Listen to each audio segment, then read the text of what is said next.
Hi, and welcome to Module 5, Family Engagement. This is the final module of the course, and I hope you've really enjoyed learning about the SEL and APL standards over the past modules. Please remember that all assignments will need to be completed and submitted by the final day of the course, which is on your course calendar. Please note that in addition to the 2 regular assignments for this module, there's an additional assignment as a summary for the entire course. If there are any concerns about the timelines, please contact your facilitator immediately. This module explores best practice for engaging families as their children's first and most important teachers of SEL and APL skills. You will reflect on the many ways families are diverse and the ways this diversity impacts children's SEL and APL skill development. You will learn about activities that families can do at home to support SEL and APL skill building and reflect on how to explain the standards in language that is easily understood by families in your programs or schools. You will explore materials to share with families that support SEL and APL skill development. Here are the icons that you have become so familiar with. Please take a moment to read through the learning objectives for Module 5. There are 2 slides of learning objectives. Here's the second slide of learning objectives. Please pause the video if you need more time to read through the objectives. For this module on family engagement, it seems important to define the term parent. I would like you to think back to Module 1 when I said, when I say one, I mean both. It's the same case for the word parent. For the purposes of this module, the term is understood to include all types of primary caregivers: birth parents, mothers, fathers, adoptive and foster parents, legal guardians, step-parents, grandparents, and other extended family members who provide primary care for children.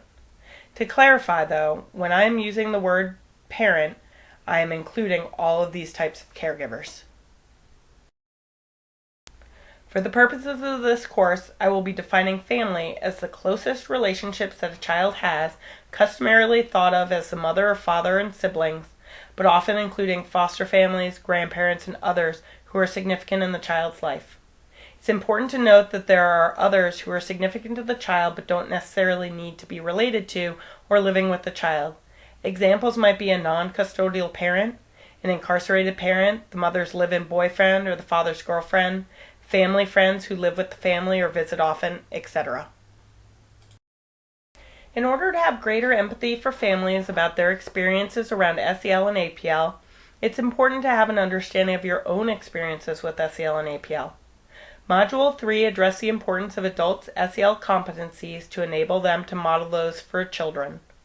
Educators who intentionally focus on improving SEL throughout their careers have an increasingly positive impact on their students, their colleagues, and their school and program culture. Please take a moment to complete this self-reflection activity. Do you remember the handprints that are on the slide? This was from the reflective activity that you did in Module 1. This activity is included to help you reflect on the process of learning SEL and APL skills at home by reflecting on your own experience. Please take a moment to reflect on your experiences growing up and consider one SEL and one APL competency that was well supported in your home and how.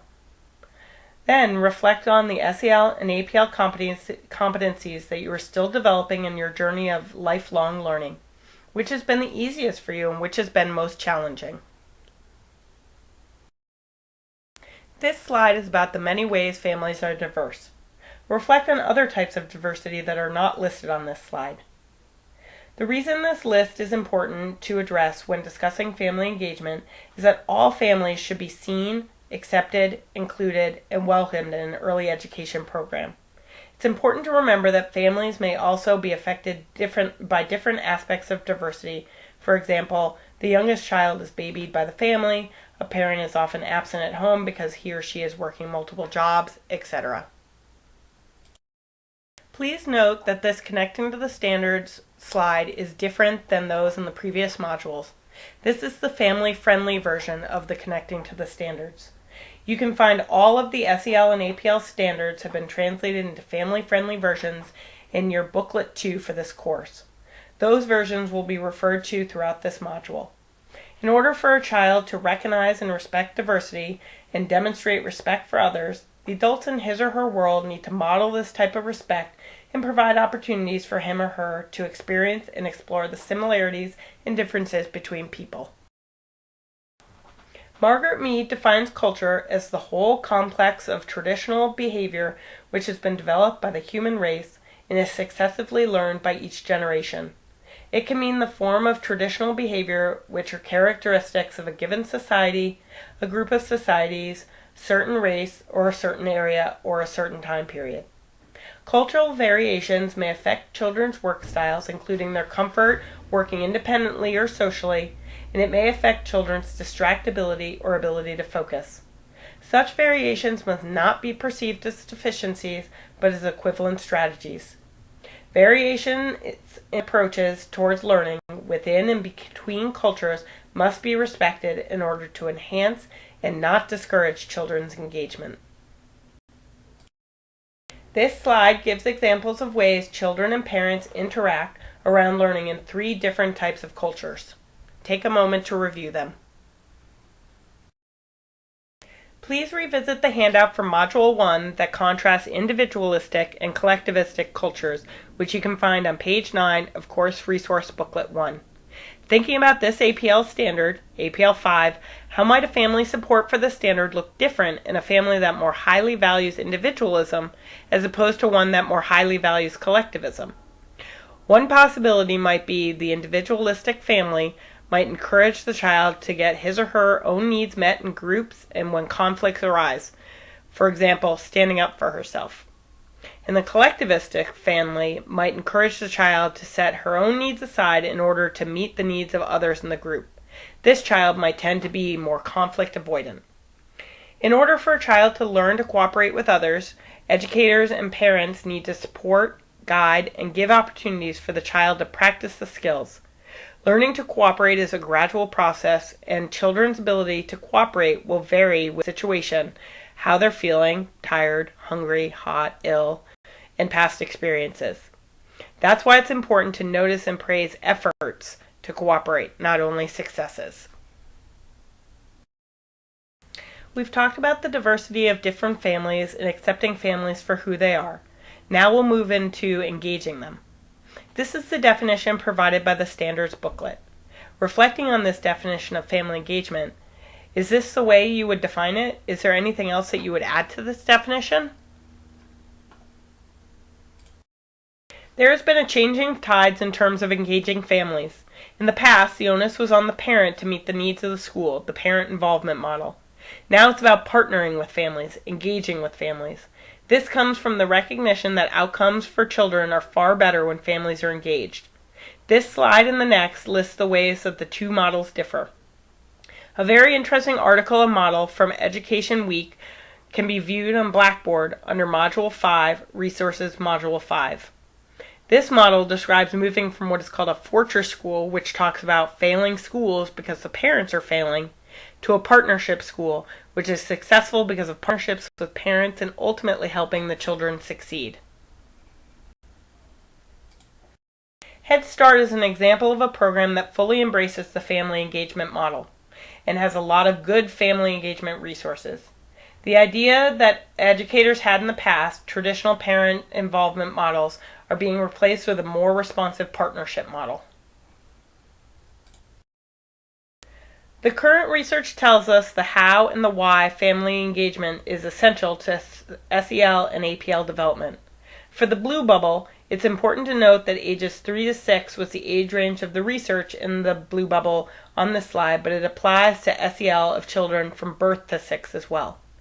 In the gray bubble, some examples of positive parenting practices are using positive reinforcement and natural consequences instead of punishment, listening to children, trying to understand and respond to children's needs, seeing behavior as the way the child is communicating her needs, patience, reacting calmly to challenging behavior, etc. Quality of parent-child relationships is also visible in the many signs of the child's secure attachment. Please take a moment to review this slide. With the purple bubble, some educators have asked, how do you know if you have enough and the right kind of parent-teacher communication? In New York City public schools, teachers used to have a 40-minute per week for tutoring. In a recent contract change, the requirement changed to spending those 40 minutes on family engagement and communication. The last bubble gives us hope. It means that partnering with parents can make a huge difference for children who are being raised in poverty. When their parents are more able to meet their needs, the negative impact associated with being raised in poverty will have half as great an impact on their learning and development as they would otherwise. In forming partnerships with families, it's important to embrace the value of strength-based and family-centered practice. These are some core components of this type of practice. Karen Mapp's core beliefs from Beyond the Bake Sale states that core belief 1 is that all parents have dreams for their children and want the best for them. Core belief 2 is all parents have the capacity to support their children's learning. Core belief 3 is parents and school staff should be equal partners. And core belief 4 is that the responsibility for building partnerships between school and home rests primarily on school staff, especially school leaders. This is a great framework in partnering with parents. School family partnerships, or SFPs, are usually referred to in relation to public schools, but the values are similar to those that guide strength-based and family-centered practice despite the differences in the descriptive language used. This slide stresses the importance of two-way communication between schools and families. Family-school partnerships, or family-school and community partnerships, are also terms that could be used as equivalents for school-family partnerships. Please take a moment and reflect on whether this describes your program or school. If not, think about what could be improved. This is your first assignment for this module. It's a discussion board activity about partnering with families. Please review the directions and complete your initial post by Sunday of the 5th week of the course. Your response post will be due by Wednesday of the 5th week of the course. You can locate this activity on Blackboard under Module 5 Discussion Board. Please complete the assignment on the Module 5 Discussion Board forum. Please take a moment to review Mariah's vignette on page 8 of the Course Resource Booklet 1 and then read the update on what's happening with Mariah. Consider Mariah and her family's strengths and examples of their resourcefulness. Assuming that Mariah is returned to the care of her mother, reflect on what you could do in your setting to form a partnership with the goal of helping Mariah's mother support Mariah's SEL and APL skills. These are some ways to engage families about SEL and APL. Consider other opportunities that are not mentioned on this slide. Please reflect on examples from your own practice of taking advantage of these opportunities to communicate about SEL and APL. What opportunities are there that allow for two-way communication between early educators and parents? For example, in some schools, educators use email, or a class or school website with interactive elements, or schedule a call at the convenient time for families. Here are some family engagement tips.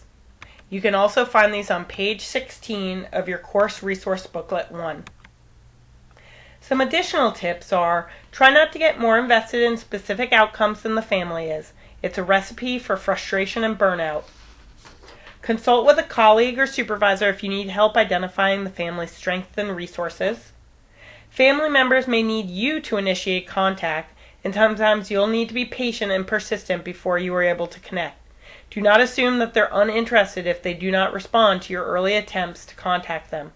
Their lives can often be very stressful and complex. It's very important that families feel you appreciate and like their child, and the more direct and explicit you can be about this, the better. Focus always on the child's strengths before speaking with the family about challenges. Try to avoid the family feeling that you are being judgmental when you bring up challenges. For example, your child uses so many different words to express his feelings. We can build from there to help him understand and care about other feelings as well as his own. This is the website where resources described on upcoming slides can be found, including a series of 6 parenting modules designed to teach SEL skill building. They are available both in English and Spanish. All materials needed to offer these 6 parenting modules designed to teach SEL skill building are available on the website listed on the previous slide. The modules are organized into a sequential parenting course called Positive Solutions for Families, but activities and resources can also be used separately. Reading through the modules and other materials on the CSEFEL or Positive Solutions website is recommended as a way for you to build your own skills to help parents support SEL and APL skill building for their children. Here are a few more CSEFEL parenting modules. These are additional parent materials from CSEFEL. They're quick and short resources that can be printed for families. Links to these tip sheets from 0 to 3 can also be found on the CSEFEL's Positive Solution website or on the 0 to 3 website. Although it says 0 to 3, the sheets are applicable for children up to the ages of 6. These are a few websites that can be shared with parents for additional resources. I found the MBC Parent Toolkit site particularly interesting, as you don't usually think of MBC and parent resources, but the page is engaging and has great graphics. I would encourage you to visit a couple of these sites and see what resources might work for your families. Please read this slide carefully. It will prepare you for the next activity on the next slide. The goal is to get educators to think about individualizing their approach to each family. In addition to the bullets on the slide, preparation should also include reflection by the educator on what they might bring to the interaction with the family. Are there any triggers or positives or negative biases in the relationship to the family or the child? What SEL or APL strengths and challenges do you have that will help or hinder the ability to help the family support specific SEL or APL skills? Are there any similarities to other families that need to be recognized in order to minimize negative expectations and build upon examples of success? This is your second activity for this module. It's a journal entry about translating the standards into family-friendly language. Please follow the directions for the activity. You can complete the activity by returning to Blackboard under Module 5 and clicking on the journal link. The instructions are also posted there. Remember to refer to the Connecting to the Standards handout booklet 2, pages 13 through 15 for SEL and pages 24 and 25 for APL, that translate all the standards into family-friendly language. You are encouraged to adapt these translations when working with individual families by adjusting the literacy level, obtaining translations as needed, giving more relevant and accessible examples for the family's culture, etc. For this activity, please create your own family-friendly version. This assignment is due by the Wednesday of the 5th week of the course. This is the final activity for the course. You will once again call on your discussion partner, dialogue about the statements on the slide, and then create a brief 100-word journal entry. You can find the journal entry on Blackboard under Module 5, Final Course Summary Activity. This will be due on the final day of the course. The purpose of this activity is to deepen your knowledge of the standards and to demonstrate your understanding of SEL and APL to both the facilitator and, more importantly, to you. These are the key messages from Module 5. Please read through them thoroughly. These are the key messages for the entire course.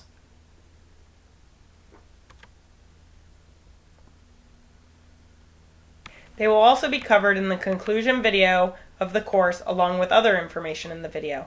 Please read them through at your leisure. After reading through the final key message, you've finished Module 5. Congratulations. After the next 2 slides, please return to the Blackboard and complete your assignments if you have not already done so. Please be sure to also complete your assessment of learning for Module 5. Thank you so much for your participation in this course. I'm really hopeful that you've enjoyed learning about SEL and APL standards and feel that you have new and exciting knowledge to bring back to your educational setting. Please make sure that all of your assignments have been submitted according to the course calendar. In addition to the Module 5 assignment and the assessment of learning, there is also a course evaluation. There's no right or wrong answers on the course evaluation, but by completing it and submitting it, you receive 1 extra point towards your final grade. Thank you.